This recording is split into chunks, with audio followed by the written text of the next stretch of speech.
Hello and welcome everyone on my Arvind Geography Wars YouTube channel. Dear students, today we are going to study the topographical sheet. According to the new syllabus, we have the G43S7 and G43S10 maps which are included, and we will study in detail all the points, that is 4 figure, 6 figure. We will continue with the drainage pattern, settlements, means each and every point, important words also which are asked in the examination. Even we will carry out the skills also, so nothing is going to be left.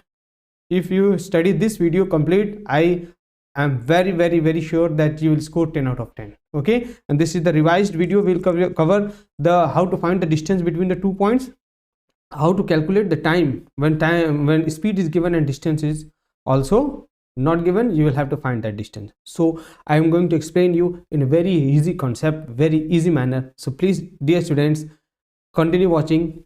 Start now. See, first, survey of India. So basically we are going to start with the first point, that is the 4 figure grid reference.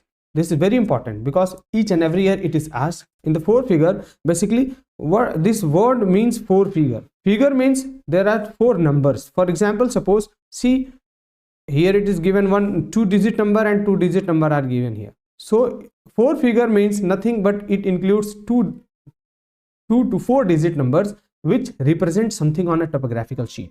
For example, 4 figures are used to locate anything, any feature on the topographical sheet, but thing is that it does not give it exact location as in the case of 6 figure grid reference. Okay, so for finding the 4 figure, basically we have to see that basically there are 2 lines, that is easting and northing. So vertical lines drawn from north to south are referred to as easting. This definition is important. And horizontal line drawn from east to west are referred to as northing. And by the intersection of these northing and easting lines, a grid is formed, and in that grid the value of 4 figure we find. For example, suppose these are vertical lines, so these are eastings. These are horizontal lines, so these are northing. And by the intersection of this northing and eastings, a geographical grid is formed, with the help of which we find 4 figure grid reference. Okay, so now you see how to find the 4 figure. We'll see. For example, suppose I am giving as an example, taking as example, you have to find the 4 figure of this value A. Okay, so for this I have given a formula. LBW means left line, which line? Left line, bottom line of wanted object. Okay, now you see wanted object. For example, suppose A is here. Okay, so we have to find the 4 figure grid reference of A. Then which line is just at the left side? Left side is 56, so here we will write 56.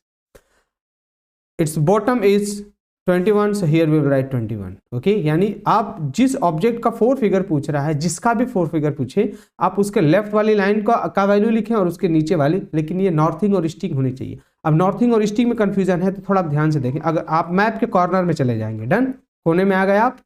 अब इस कोने के जो line east side में है, ये line हो गया, ये लाइन और ये लाइन, यानी वर्टिकल लाइन्स है. आप इसको क्या बोलेंगे? ईस्टिंग बोलेंगे. जो ईस्ट साइड में है उसे ईस्टिंग बोलेंगे, और इसी कोने के जो ऊपर में लाइन है ना, नॉर्थ में, आप उसे क्या बोलेंगे? Northing. I hope this is clear. अभी ईस्टिंग और नॉर्थिंग सेम डायरेक्शन से लिया गया है, east west north south geographical. तो आई होप आपको अब कोई कंफ्यूजन नहीं होगा. आप इजीली किसी भी वैल्यू का 4 फिगर निकाल सकते हो. चलो एक और एग्जांपल ले लेते हैं जल्दी से. सपोज करिए बी हो गया. अब इसके लेफ्ट साइड में कौन सा लाइन है? ये 56, तो आप लिखेंगे सिंपली 56. इसके नीचे वाली कौन सी लाइन है? वो हो गई आपकी 20. बस इतना आसान है आपका 4 फिगर ग्रिड रेफरेंस. डन. आप इसको एक आध बार और देख ले. हम आगे बढ़ रहे हैं 6 फिगर ग्रिड रेफरेंस के साथ.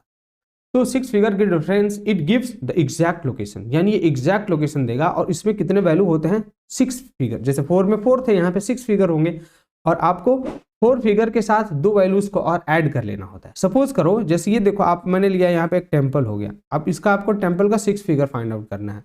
तो पहले आप इसका 4 फिगर निकालेंगे. तो इसका लेफ्ट वाला लाइन कौन सा हो गया? ये 56 है. ओके, 56, ये हो गया आपका 55, ये हो गया 57. इसके नीचे वाला जो लाइन है ना, ये 18 19. तो ये टेम्पल हो गया, तो इसका 4 फिगर निकालने के लिए आप इसका लेफ्ट वाला लाइन पे जा रहे हो तो कितना वैल्यू आ गया 5 6 डन। और इसके नीचे वाले लाइन का वैल्यू कितना है, अब यहाँ आप एक डैश छोड़ेंगे और फिर 18 लिखेंगे। अब देखो आप, now how far is this temple from this line that what we call easting, ये ईस्टिंग लाइन है, अब देखना है ना ईस्टिंग से ये कितना दूर है। इसके लिए हमको ना इसके नीचे वाले जो वैल्यू है बॉक्सेस हैं इनको 10 डिवीजन करना होता है। आप समझे, जैसे सपोज करूं ये एक बॉक्स हो गया, अब आपका इसको 6 फिगर निकालना है, इसकी वैल्यू हो गई 56, इसकी हो गई 18 और इसकी हो गई 19, इसकी हो गई 57। तो 4 फिगर तो हमने लिख लिया है 56, क्योंकि आप ईस्टिंग लिखेंगे, इसके बाद नॉर्थिंग लिखेंगे 18 डन। सपोज करिए ये यहाँ पे है, then you will have to divide this box into 10 equal parts. अब ये बॉक्स का लेंथ होता है 22 सेंटीमीटर यानी 20 मिलीमीटर। अब 20 मिलीमीटर का मतलब आप 2-2 मिलीमीटर की इक्वल लाइंस को इसको कट करेंगे। सपोज मैं ऐसे ही कट कर दे रहा हूँ रफली, आप इसको देख लें 1 2 3 4 5 6 7 8 9 डन। 1 2 3 4 5 6 7 8 9। अब आप यहाँ पे लिख लोगे 1 2 3 4 5 डन डन, ऐसे आप पूरा लिख लेंगे 3 4 5। अब जिस फिगर का आपको 6 फिगर निकालना है उसके नीचे से लाइन बिल्कुल स्ट्रेट खींचेंगे आप, नीचे से बिल्कुल सीधी लाइन मैंने खींच दी। सपोज करो यहाँ आ गया, आप स्केल से एग्जाम में खींच लेंगे, ये सपोज करिए यहाँ आ गया, ठीक। अब ये 56 से कितना वैल्यू दूर है तो आपको नीचे का वैल्यू लेना होगा, यानी 1 2 3 4 फिफ्थ पे आके एग्जैक्ट ये लड़ रहा है तो आपका वैल्यू कौन सा हो गया 5। ये 18 से देखें, 18 से कितना दूर है तो इस वाली वैल्यू को आपको आना होगा, यानी 1 2 3 और 4 के बीच में है, 3 और 4 के बीच में है तो कम वाली वैल्यू लेते हैं, कौन सी हो गई 3 डन। ऐसे आप 6 फिगर निकाल लेते हैं। अगर आपको 6 फिगर का डिटेल वीडियो चाहिए तो मैंने एक अलग से वीडियो बना रखा है, मैं उसका लिंक नीचे शेयर कर दूंगा, आप उस पर क्लिक करके देख लें, क्योंकि वीडियो बहुत लंबा हो जाएगा, हमको पूरा ये पूरा चैप्टर कवर कर लेना है कम समय में। ओके, आई होप आगे बढ़ रहे हैं स्केल्स के साथ। Ratio between the two places on the map to the ratio between the same two places on the ground is referred to as a scale. यानी मैप पे जितनी दूरी है, जो आप सपोज करो 1 सेंटीमीटर आप मैप पे ले रहे हो, तो 1 सेंटीमीटर जमीन पे कितना किलोमीटर के बारे में बता रहा है, आप उसको स्केल बोलते हैं, ठीक है।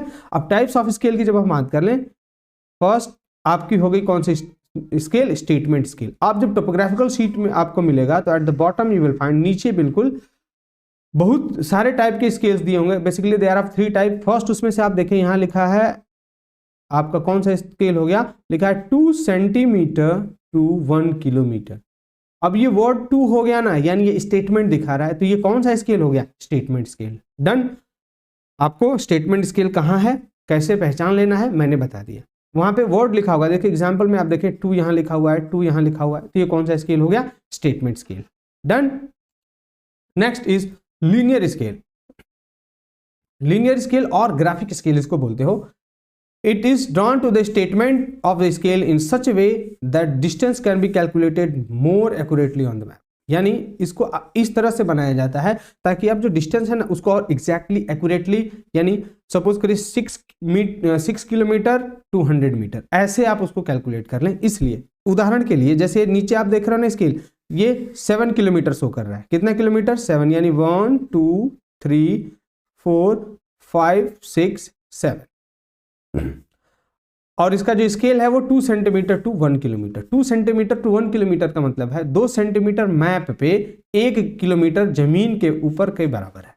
डन, क्लियर हो गया। अब देखिए कैसे होता है, जैसे ये हो गया। अब इसमें इस स्केल में बेसिकली खास क्या होता है, अगर आप इस जीरो के राइट जा रहे हो तो दिस इज प्राइमरी स्केल, और इसके अगर लेफ्ट जा रहे हैं तो this is secondary scale. Done, यानी प्राइमरी राइट में है और सेकेंडरी लेफ्ट में है। सेकेंडरी स्केल्स फिर से डिवाइड किए जाते हैं 10 इक्वल पार्ट्स में, और वो कितने के बराबर होंगे, सपोज करिए ये मेरा जो ये प्राइमरी स्केल है ना, वो एक बॉक्स का डिवीजन 1 किलोमीटर है। कितना है, 1 किलोमीटर।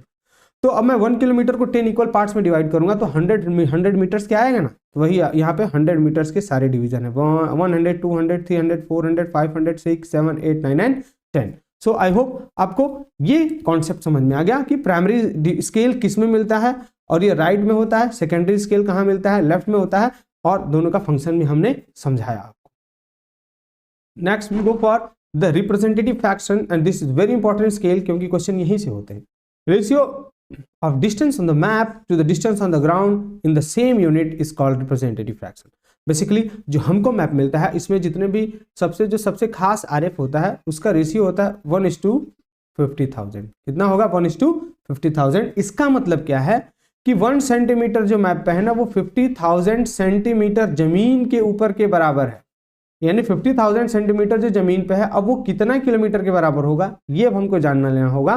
तो इसके लिए हम क्या करेंगे, जो 50,000 सेंटीमीटर है ना इसको we will convert into kilometre. For converting that into kilometre first 50,000 centimetre we divided by 100 से डिवाइड किया हमने, 2 0 कट गया यानी 500 मीटर आ गया. सेंटीमीटर को 100 से डिवाइड करेंगे तो मीटर में आ गया. अब इस मीटर को फिर से कन्वर्ट करना है किलोमीटर में. So again we will divide this 500 metre by 1000 to get into kilometre and that is half kilometre. Means what? 1 centimetre on the map is equal to half kilometre on the ground.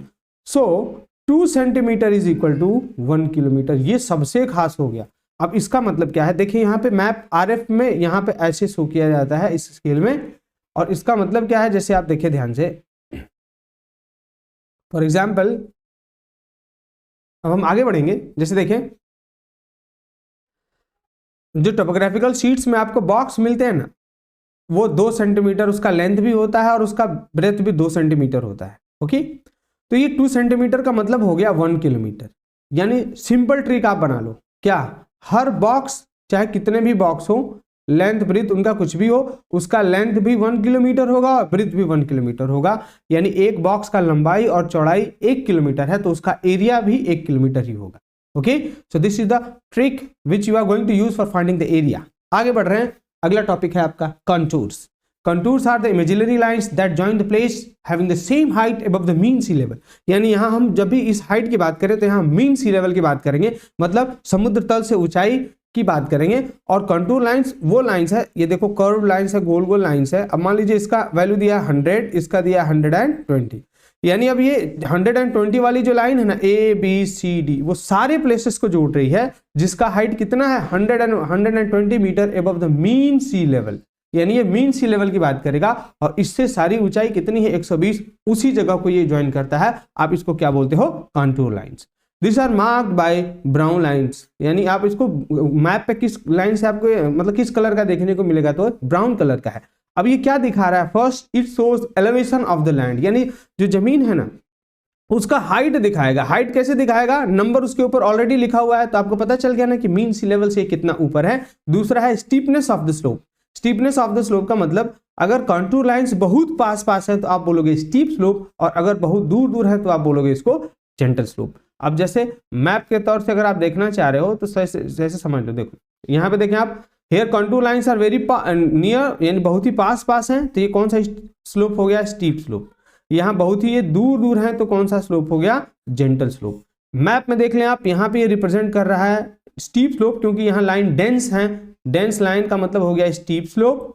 और वही अगर इस side में आप आ जाएं, यहाँ दूर दूर है, यहाँ पे ये क्या शो कर रहा है? Gentle slope. आई होप ये बहुत ही इजी तरीके से हमने आपको समझाया कि कैसे आप इसको फाइंड आउट कर सकते हैं steep and gentle slope. Okay, now next contour intervals.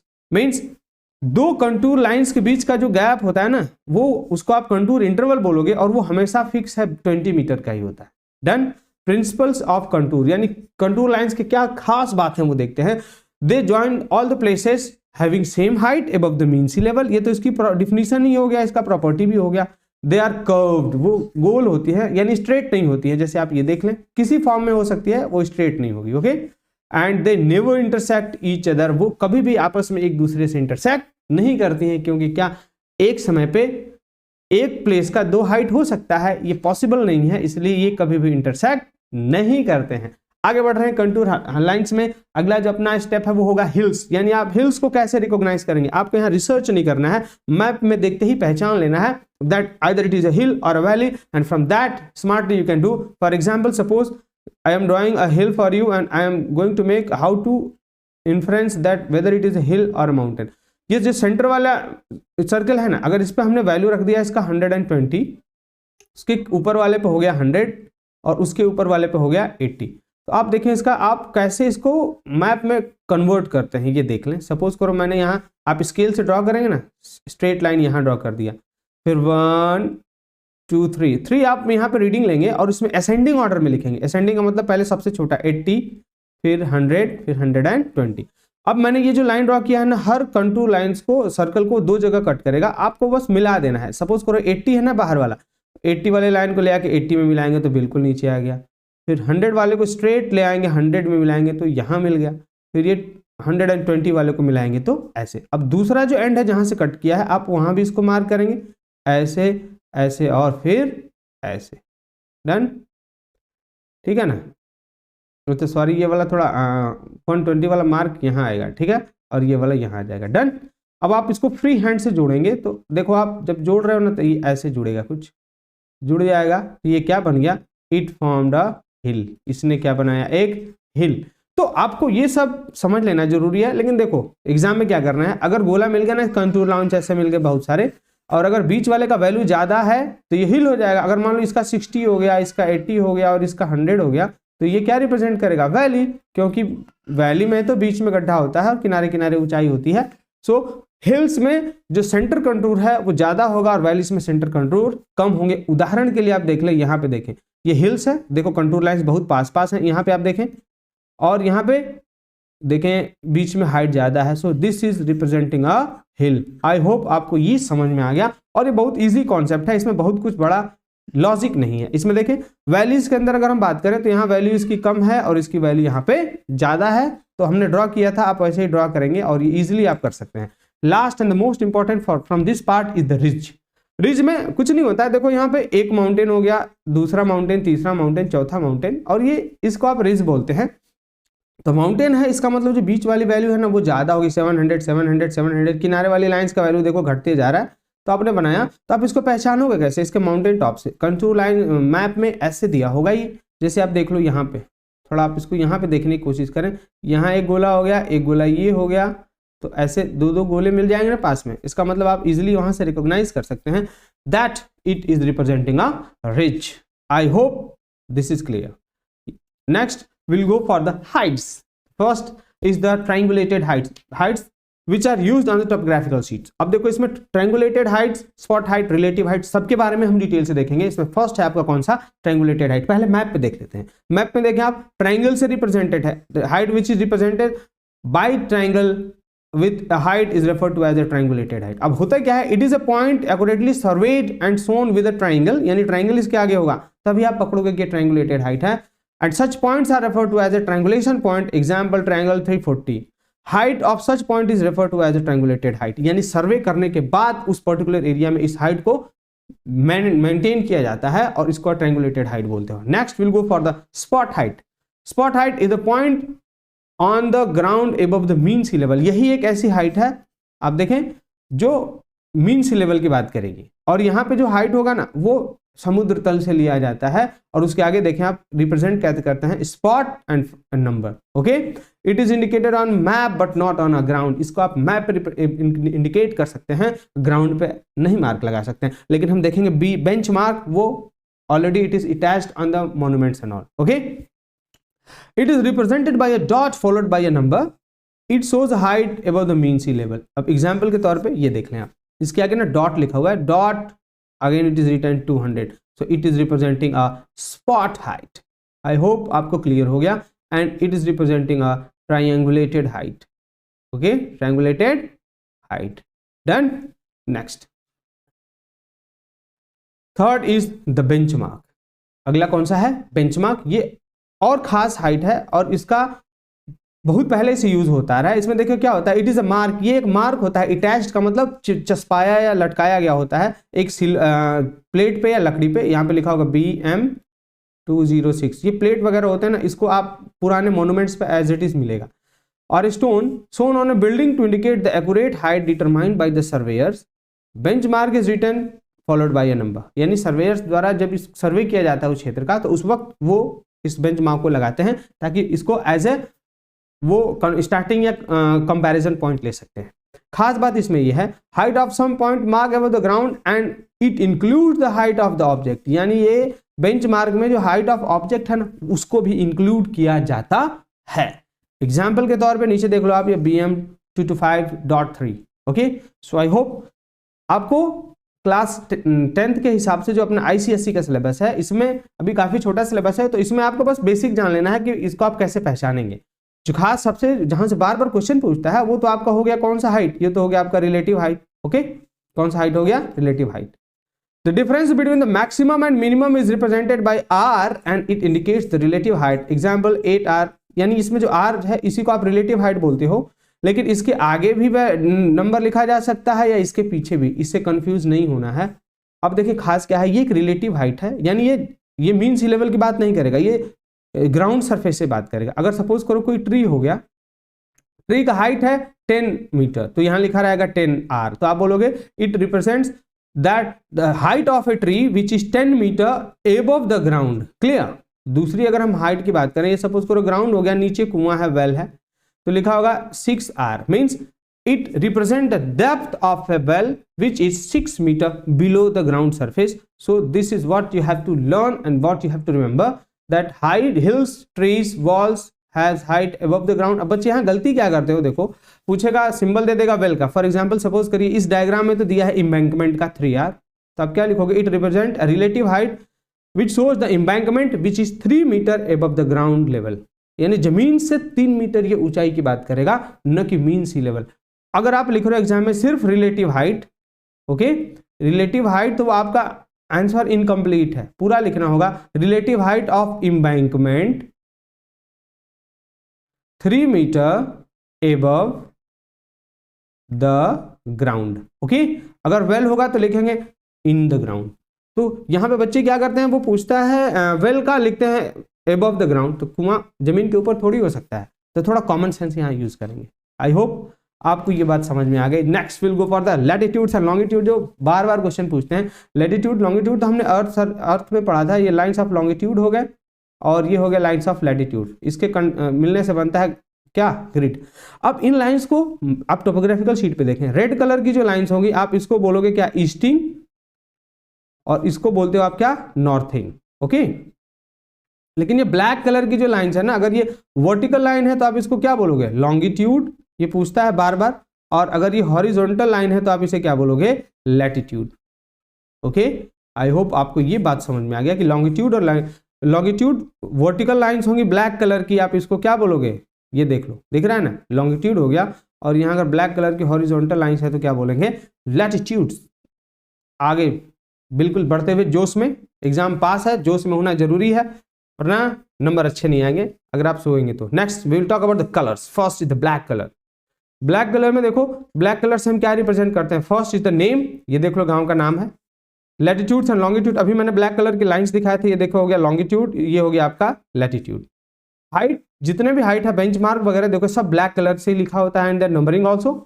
Railway, telegraph, telephone line, ये जितने भी लाइन्स यानी वे ऑफ कम्युनिकेशन वगैरह होते हैं, ये सारे ब्लैक कलर से ही इंडिकेटेड होते हैं, तो ये खास हो गया। इसमें ड्राई स्ट्रीम भी आपको लिख लेना होगा, क्या, dry streams.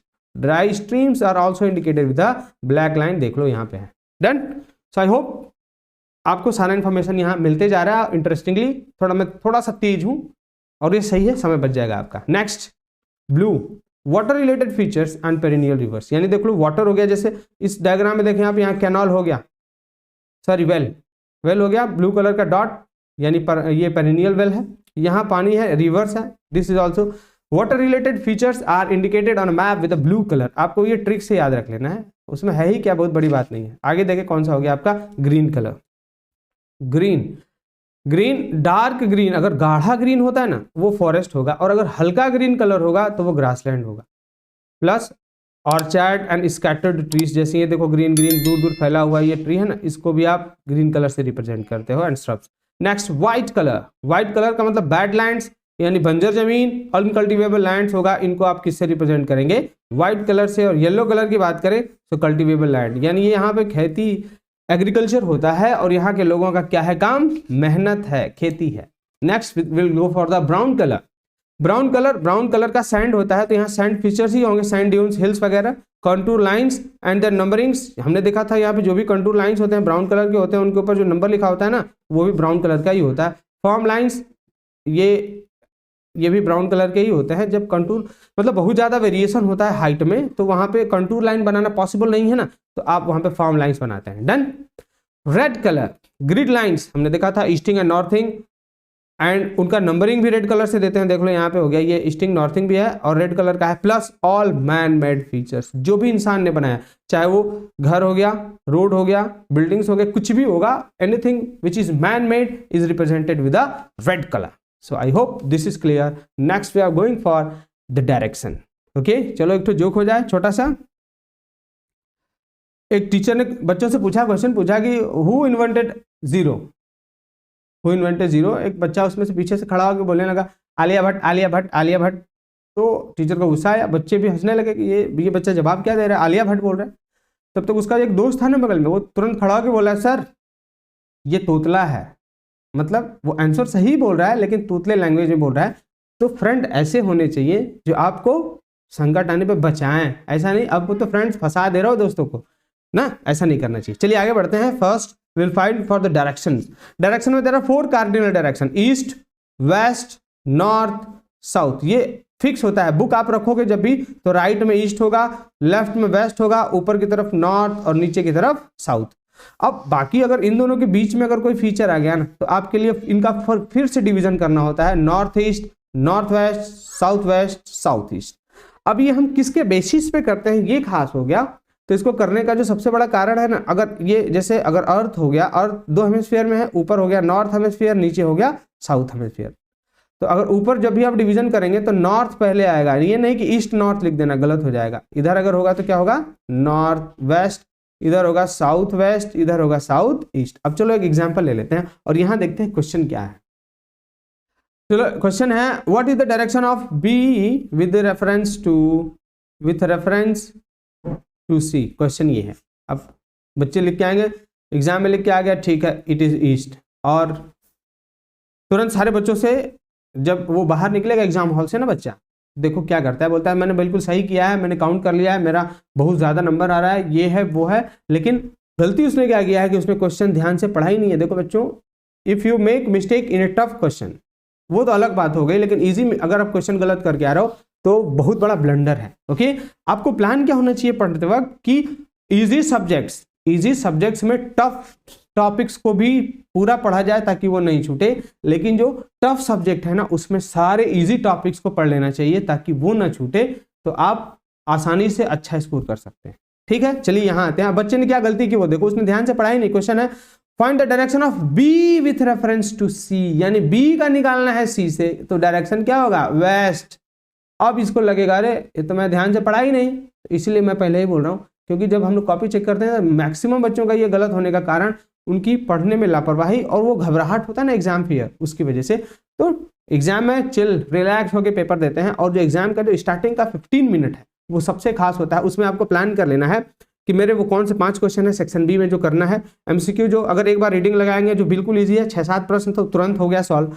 Now you have to decide कि टोपोग्राफिकल शीट्स में और मैप में मैं कितना समय लूंगा। अगर टोपो शीट टफ लग रहा है उसको लास्ट में अटेम्प्ट करें, ये नहीं कि 1 घंटा उसी को दे दिया। बाकी बी सेक्शन के क्वेश्चन पहले कर लें, मैप कर लें, एमसीक्यू कर लें, और अगर लग रहा है topo sheet is very easy then go for it. Okay, planning is very important and for a geography student that starting 15 minutes are very crucial. आपको वहां टाइम वेस्ट नहीं करना है, सारा दिमाग उसी वक्त लगा लेना है कि मुझको करना क्या है। नेक्स्ट विल गो फॉर, देख लेते हैं कुछ और डायरेक्शन देख लेते हैं। Find the direction of G with reference to E. G का निकालें विथ रेफरेंस टू ई, तो यहाँ पे आपको ट्रिक क्या है, आप जिससे पूछेगा ना वहां ये डायग्राम बना दो ना। चलो ईस्ट वेस्ट नॉर्थ साउथ, इससे पूछ रहा है ना, अब जी का पूछ रहा है तो ये क्या हो गया, साउथ वेस्ट। यही ट्रिक है, आप जिससे पूछेगा उस पे ये डायरेक्शन ड्रॉ कर दें और इजिली आप फाइंड आउट कर सकते हैं। नेक्स्ट ड्रेनेज पैटर्न, जो सबसे इंपॉर्टेंट क्वेश्चन है, बार बार आता है। Pattern found by the streams, यानी streams, rivers, lakes in a particular area, यानी वाटर बॉडी से जो पैटर्न बनता है ना आप उसको क्या बोलते हो, ड्रेनेज पैटर्न। और ये डिपेंड करेगा रॉक्स पे, अगर रॉक हार्ड है तो ज्यादा इरोजन नहीं होगा, ठीक है, रॉक अगर सॉफ्ट है तो ज्यादा इरोजन होगा। जैसे ट्रेलाइज के केस में देखेंगे हम, लाइमस्टोन के केस में। वाटर सप्लाई पे भी डिपेंड करता है, अगर ज्यादा वाटर सप्लाई नहीं है तो वो डिसअपियरिंग हो जाएगा, सूख जाएगा, और अगर पर्याप्त सप्लाई है तो ड्रेनेटिक टाइप का पैटर्न बनेगा। ग्रेडियंट ऑल्सो, ग्रेडियंट का मतलब अगर मान लीजिए ये फ्लैट लैंड है, जिधर ढलान है ना पानी उधर की तरफ ही जाता है, तो ये ग्रेडियंट हो गया। फर्स्ट की बात करें, इसमें है which is the first, dendritic drainage pattern. Now खास बात, it looks like a tree, यानी ये पेड़ की तरह दिखता है। अब ये पेड़ की तरह दिखने का कारण क्या है, ये जहाँ फ्लैट जमीन होता है ना वहां मिलता है। अगर मान लो समतल जमीन है, पानी छोड़ोगे तो हर दिशा में बराबर जाएगा ना, इसीलिए ये ट्री की तरह दिखता है। एग्जाम्पल के लिए आप ये ले लें, ठीक है। It is found on the flat and fertile land, ये दो खास बात याद रखनी है। और ज्यादातर इसका बैकग्राउंड आपको देखने को येलोइश मिल सकता है, क्लियर। तो आप उसको देख के देखेंगे ना, ये देखो ये अरेंजमेंट इसका पेड़ की तरह दिख रहा है, नीचे से एक टहनी है, ऊपर की तरफ डिवाइड होती जा रही है। सो this is dendritic pattern. Example के लिए यहाँ देख लो आप, हमने यहाँ पे कुछ ले लिया एग्जाम्पल्स, ये भी हो गया, ये भी हो गया। So this is example of dendritic drainage pattern. Next will move forward on trellised drainage pattern. Trellised का मतलब इसको और क्या नाम देते हो आप, रेक्टेंगुलर ड्रेनेज पैटर्न बोलते हो। And here streams are parallel to each other. देख लो जैसे ये एक स्ट्रीम हो गया, ये इसके पैरेलल है और ये एक बॉक्स बनाते हैं रेक्टेंगल, इसीलिए इनका क्या नाम पड़ गया है, रेक्टेंगुलर पैटर्न, ठीक है ना। मैप में लगभग ये 90 डिग्री के आसपास लगेगा मिलते हुए। कंपास सॉरी प्रोटेक्टर लेके नहीं बढ़ जाना, कि 89 आ गया था, ठीक है। कॉमन सेंस यूज करेंगे। It has alternate hard and soft rocks, इसीलिए इसका ये पैटर्न बनता है, यानी लाइमस्टोन के क्षेत्र में मिलता है। ये क्वेश्चन यहाँ से पूछ सकता है, और उदाहरण के लिए ये देख लो, ठीक है। आप आई होप ये सब आपको समझ में आया होगा कि कौन सा पैटर्न कहाँ बन रहा है। आपको मैंने दिखा भी दिया, गलती नहीं होना चाहिए। Next is the radial drainage pattern. Radial का मतलब देखो यहाँ पे ये माउंटेन्स पे बनता है या वैलीज पे। अगर माउंटेन्स पे बना ना तो पानी यहाँ से दूर जाएगा पेरिफेरी की तरफ, और अगर वैली है तो सेंटर की तरफ पानी आएगा। तो जैसे सपोज करिए माउंटेन, देखो खास बात इसको आप पहचानोगे कैसे रेडियल पैटर्न, वहां पे बहुत डेंस कंटूर लाइंस होंगे, क्योंकि वो रिप्रेजेंट करेगा एरिया माउंटेन या वैली, ठीक है। अब जैसे यहाँ हो गया, सपोज करें माउंटेन है तो अब यहाँ पानी बाहर की तरफ जाएगा ना, जैसे ये देख लो आप, ये बाहर की तरफ आ रहा है, तो ये आप ऐसे देखते ही पहचान लोगे कि ये कौन सा है, रेडियल है। फॉर एग्जाम्पल अगर माउंटेन होगा ना तो ये बाहर की तरफ पानी आएगा। Done. So radial is clear, it is seen on mountains and valleys. सिर्फ एक ही ट्रिक है, अगर पहाड़ होगा पास पास कंटूर लाइंस और रेडिएटिंग बाहर जाते हुए या अंदर आते हुए पैटर्न्स दिखेंगे, easily they will be radial pattern, ठीक है ना। आप आई होप समझ में आ रहा है आपको। ये रेडियल पैटर्न का मतलब अगर माउंटेन है तो यहाँ से पानी छोड़ेंगे तो बाहर ही तो जा रहा है, ठीक है ना। तो ये कुछ इस टाइप का पैटर्न दिखेंगे। अगले की बात करें तो डिसअपियरिंग पैटर्न। जब रिवर्स के पास पर्याप्त अमाउंट में वाटर ना हो और वो सैंड में चली गई तो वो सूख जाएगी, सूख गई मतलब डिसअपियर हो गई, तो डिसअपियरिंग पैटर्न हो गया। इसको आप शो कैसे करोगे, जैसे मान लो रिवर आ रही है, ठीक है, अब सूख रही है तो डॉट डॉट डॉट, यानी ये पैटर्न हो गया, तो disappearing pattern. It is indicated bye a broken line. So this is next part. आगे बढ़े अब। सेटलमेंट्स। सेटलमेंट्स का मतलब group of human dwelling in urban और रूरल एरिया, यानी घर जो चाहे गांव में हो या शहर में जहां इंसान रह रहे हैं ना, आप उसको बोलते हो क्या, सेटलमेंट्स। अब ये थिकली सेटल्ड मतलब ज्यादा आबादी कहाँ मिलेगी, जहां जमीन फर्टाइल है, रिवर वैलीज में। थिन कम आबादी कहाँ मिलेगी, प्लेट्यूज में, पहाड़ माउंटेन्स फॉरेस्ट में। और बिल्कुल ही कहाँ सेटलमेंट नहीं मिलेगा, मार्सी एंड स्वैम्प या forest, steep mountain, sandy desert, यहाँ तो कोई रहने वाला ही नहीं है, तो वहां पे बिल्कुल एम्प्टी स्पेस होगा, no settlement. When we talk about the types of the settlement, first is linear settlement. पहला कौन सा सेटलमेंट है, लीनियर सेटलमेंट। अब लीनियर इसको हम और एक दूसरा नाम देते हैं ribbon like settlement, ribbon like settlement. Done. अब ये रिबन लाइक सेटलमेंट का मतलब हो गया क्या, देखो आप ये सपोज करो ये रोड हो गया, देख लो आप ये इस डायग्राम में देखो रोड हो गया ना, रोड के दोनों किनारे किनारे सिर्फ घर बसा हुआ है, तो ये लाइन से रिबन की तरह दिख रहा है ना, आप इसको क्या बोलोगे, रिबन लाइक सेटलमेंट और लीनियर सेटलमेंट। क्लियर। अब दूसरा एग्जाम्पल आप यहाँ देख लो, सपोज करिए ये रोड हो गया, this is the road, and अब देख लो ये जो घर है ना वो इसके बगल बगल में ही है, तो आप देखते ही पहचान जाओगे this is a linear settlement. Next will go for the dispersed और स्कैटर्ड सेटलमेंट। यहाँ पीपल लिव इन फार्म्स, यानी खुद का ही बहुत ज्यादा खेत है उसके अंदर घर बनाएंगे, तो अकेला ही घर होगा ना, उस जगहों पे होता है। And houses are scattered over the large area with large population, sorry with sparse population, यानी यहाँ पे जनसंख्या भी कम मिलेगी। उदाहरण के लिए आप ये वाला डायग्राम देखें, देखिए घर है बहुत दूर दूर, so this indicates dispersed settlement और स्कैटर्ड सेटलमेंट। डन।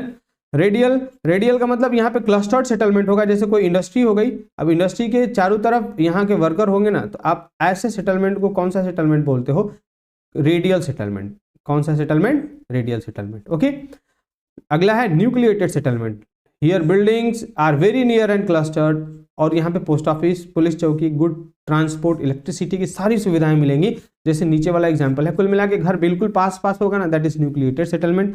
न्यूक्लिएटेड और रेडियल सेटलमेंट्स में अगर आपके एग्जाम पॉइंट ऑफ व्यू से क्वेश्चन आए तो आप न्यूक्लिएटेड ही लगाएंगे, क्योंकि रेडियल बहुत कम देखने को मिलता है। अगला एक प्रश्न है what is the general settlement pattern पूछता है। तो अगर आप देखो जनरल पूछ रहा है ना, अगर आप सपोज करो टोपोग्राफिकल शीट है, अब बहुत ज्यादा क्लस्टर्ड गुच्छे गुच्छे में घर दिखाई दे रहे हैं, अगर 2 4 5 जगह काफी जगह, तो आप बोल दोगे कि ये क्या है, it is a nucleated settlement.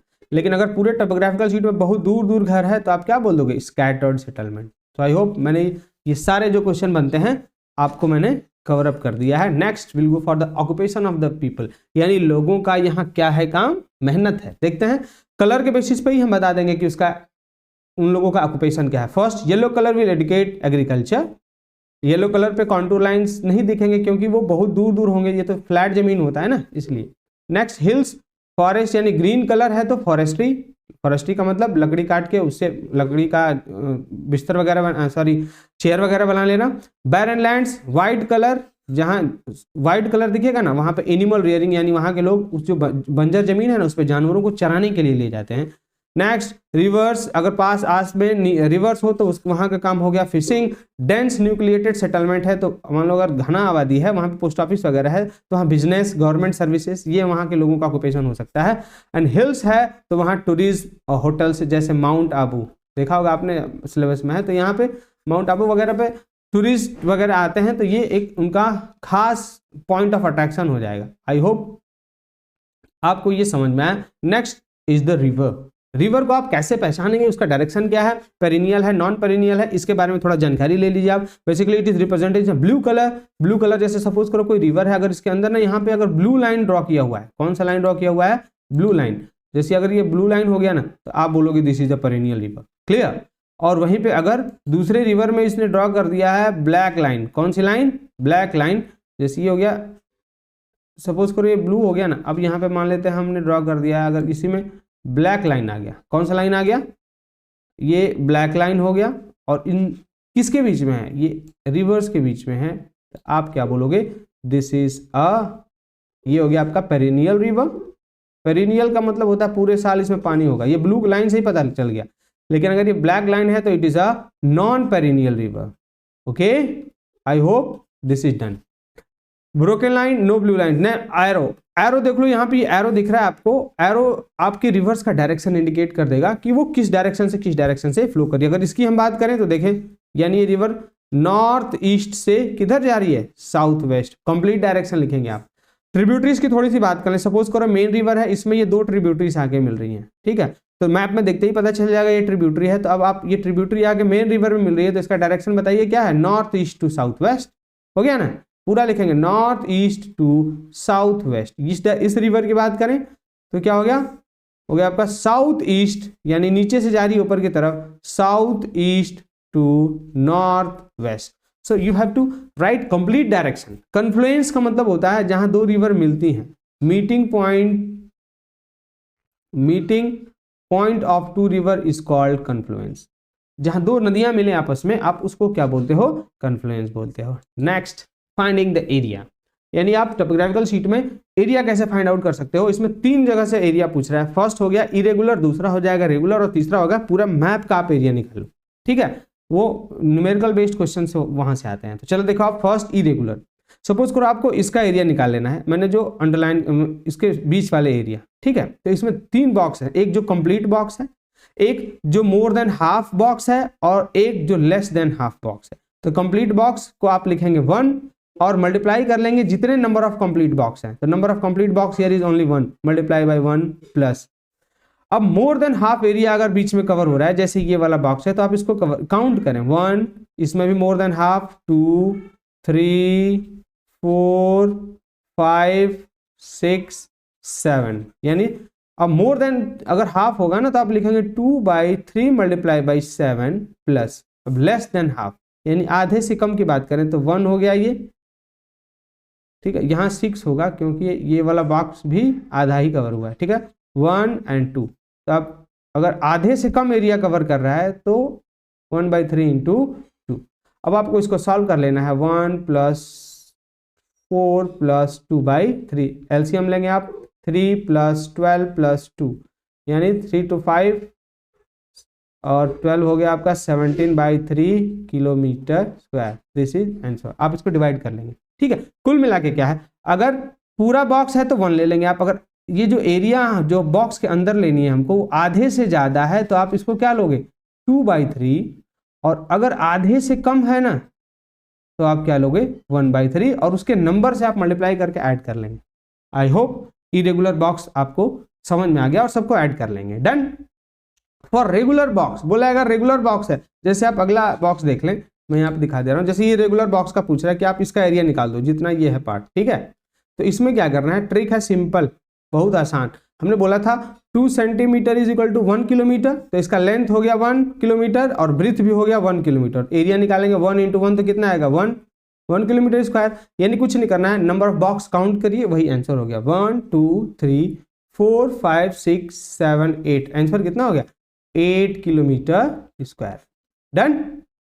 अब ये इसका जो लेंथ होता है वो कितना होता है 2 सेंटीमीटर, यानी किसके बराबर है 1 किलोमीटर, और वही हालत किसके साथ भी हो गई आपकी ब्रीथ के साथ। नाउ एक क्वेश्चन आ रहा है अभी फिलहाल में कि सपोज करिए पूरा टोपोशीट हो गया आपका 1 2 3 4 5 6, ये जनरली ना इसमें मान लेते हैं 6 डिवीजन है, 1 2 3 4 5 6 7 डिवीजन। ओके, बोल गया एक साइकिलिस्ट यहां से चलना स्टार्ट किया और पहुंच गया बिल्कुल ऊपर, उसको वहां जाने में जो स्पीड है ना वो जा रहा है 30 किलोमीटर पर आवर से। ओके, तो आप टाइम निकालें।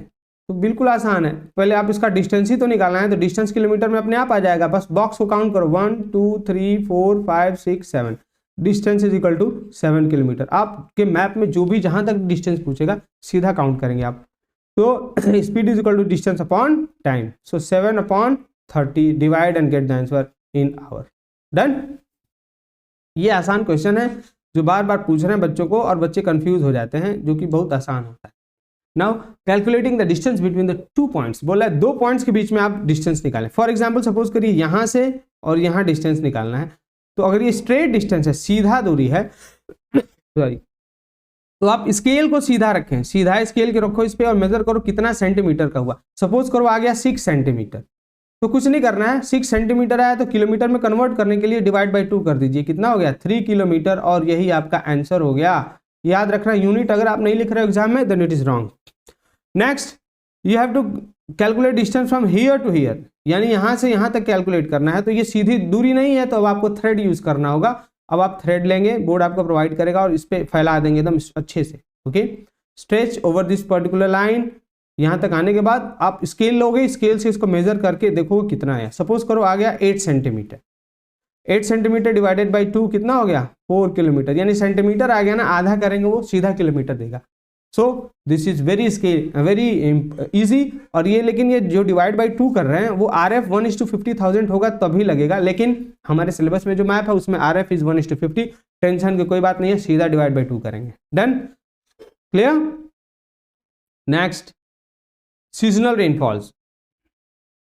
अब रेनफॉल्स की बात करें, देखो यहां से क्वेश्चन आता है how will you prove that this particular area gets seasonal rainfall.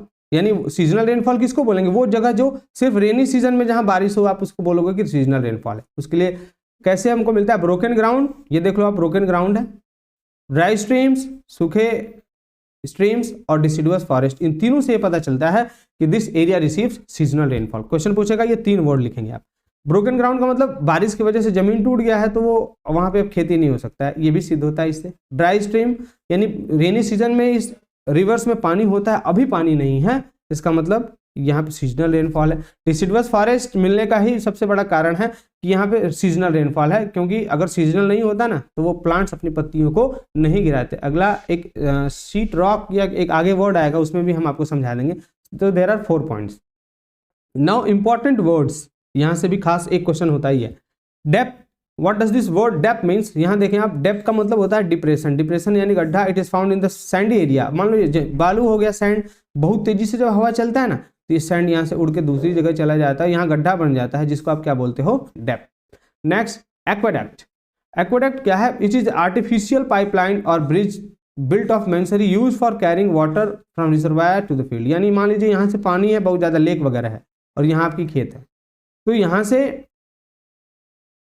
Arrangement किया जाता है। इट इज आर्टिफिशियल पाइपलाइन और bridge build of masonry use for carrying water from reservoir to lake. यानी यहाँ से अब ये पाइप से हम ये पानी कैरी करते हैं ना फील्ड तक, इसी की सहायता से आप इसे क्या बोलोगे एक्वाडक्ट। ये एक्वाडक्ट है। ओके, पूरा अरेंजमेंट जिसमें ईंट वगैरह से, सीमेंट से कुछ बना हुआ अरेंजमेंट भी है और वहां से पाइप के थ्रू आपके खेत में पानी भी जा रहा है.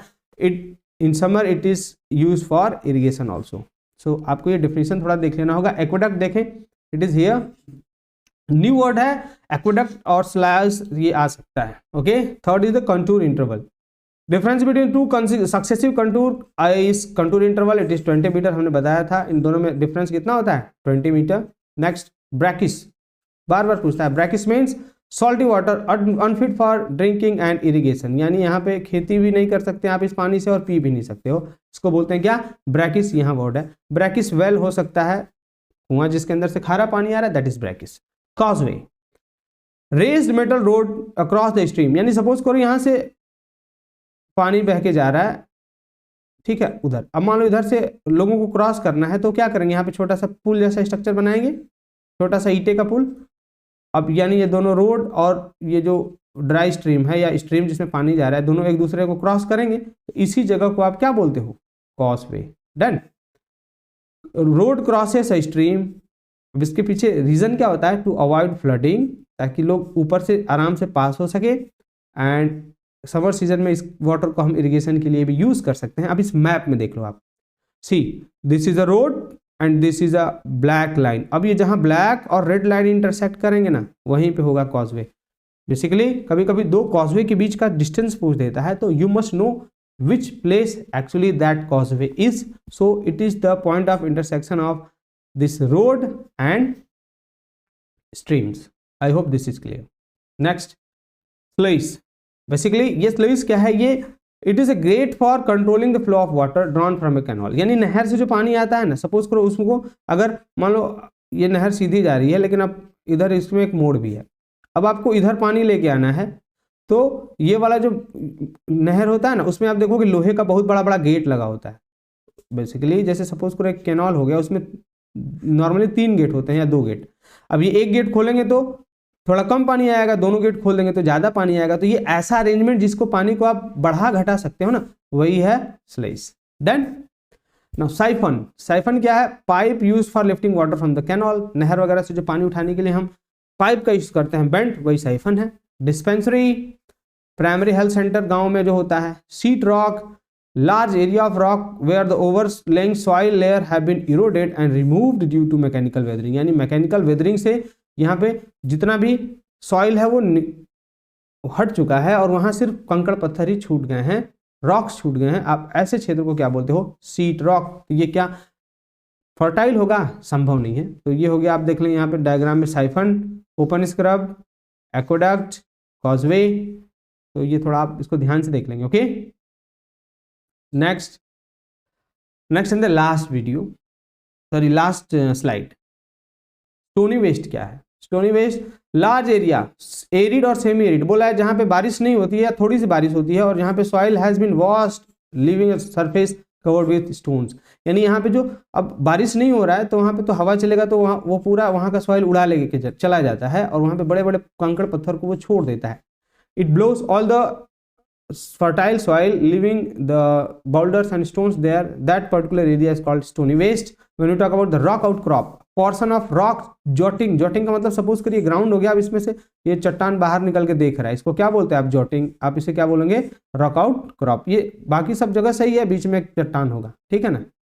Open scrub, area where the scrub is arid और semi arid area is indicated by dry and seasonal. यही मैं वर्ड बोला था, एक चौथा वर्ड भी होता है. अगर ओपन स्क्रब मिल गया आपको देखने को टोपोग्राफिकल शीट में लिखा हुआ, means that place have seasonal rainfall. Okay, क्योंकि ये एरिड और सेमी एरिया है जहां पे स्क्रब्स मिलेंगे. नेक्स्ट, लाइम टॉमस्टॉय क्वेरी, जहां से चूना पत्थर एक्सट्रैक्ट किया जाता है ना जमीन के अंदर से, उसे बोलते हैं हम लाइम टॉमस्टॉय क्वेरी. और जहां उसको जला के उसको क्विक लाइम में बदला जाता है उसे क्या बोलते हैं, lime kiln, where limestone is burn to produce a quick lime. Last is the broken ground. Broken ground is due to heavy rainfall and unfit for agriculture. ये हो गया ब्रोकन, ये हो गया आपका ब्रोकन ग्राउंड. तो आई होप मैंने आपका समय बचा के काफी सारा मैंने रिवाइज कर दिया है. और अगर आपको लगा होगा कि मैं थोड़ा सा तेज हूं तो आप उस वीडियो को जहां पे आपको रोकना होगा, मैंने इसीलिए नोट्स बना दिया है कि आप उस पॉइंट को वहां इजीली रोकें, लिख लें बुक में, याद कर लें, और समझाने के लिए तो मैंने समझा ही दिया है. So I hope you enjoyed this video. Please, if you are a new viewer, then please share and subscribe my channel. Like and share also. Thank you. Have a great day. Jai Hind.